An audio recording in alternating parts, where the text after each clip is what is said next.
যে যদি সুযোগ থাকে আমি যদি দেশে যেয়ে খেলতে পারি, মিরপুর টেস্ট হবে আমার জন্য লাস্ট। সেই কথাটা বোর্ডের সবার সাথে বলা হয়েছে এবং তারা এই বিষয়টা জানে। দেশে যে খুব ভালোভাবে খেলে অ্যাটলিস্ট টেস্ট ফরম্যাটটা ছাড়তে পারবে। অ্যাট দিস মোমেন্ট আমি নিজেকে অন্তত টি-20-তে দেখছি না। মোটামুটি দুইটা ফরম্যাটে আমি আমার শেষটা অন্তত দেখছি। হ্যাঁ, দেখুন এখন পর্যন্ত আমি তো অ্যাভেলেবল, যেহেতু দেশের অনেক পরিস্থিতি আছে বা স্বাভাবিকভাবেই সব কিছু হয়তো আমার উপরে না। স্বাভাবিকভাবে ওই জিনিসগুলো আমি বিসিবির সাথে ডিসকাস করেছি, যে তাদেরকে বলা হয়েছে স্বাভাবিকভাবে যে আমার কি প্ল্যান, স্পেশালি টেস্ট ক্রিকেট নিয়ে।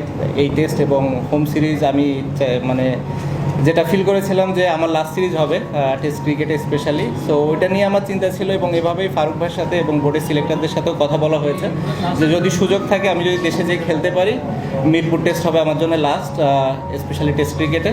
এবং সেই কথাটা বোর্ডের সবার সাথে বলা হয়েছে এবং তারা এই বিষয়টা জানে এবং তারা চেষ্টা করছে যে কীভাবে এটাকে সুন্দরভাবে অ্যারেঞ্জ করা যায় এবং যাতে করে আমি যে খেলতেও পারি এবং নিরাপদ ফিল করি। অ্যাট দি সেম টাইম যখন দেশের বাইরে আসার দরকার হবে এবং দেশের বাইরে বের হতেও যেন আমার কোনো সমস্যা না হয়, এই জিনিসটা বোর্ড খেয়াল করছে। এবং যারা এই বিষয়গুলোর সাথে রিলেটেড মানুষ আছে তারাও এই বিষয়টা দেখবে এবং দেখছে বলে আমি মনে করি। এবং তারা হয়তো আমাকে একটা ডিসিশন দিবে যেটার ভিত্তিতে আমি হয়তো দেশে যে খুব ভালোভাবে খেলে অ্যাটলিস্ট টেস্ট ফরম্যাটটা ছাড়তে পারবো।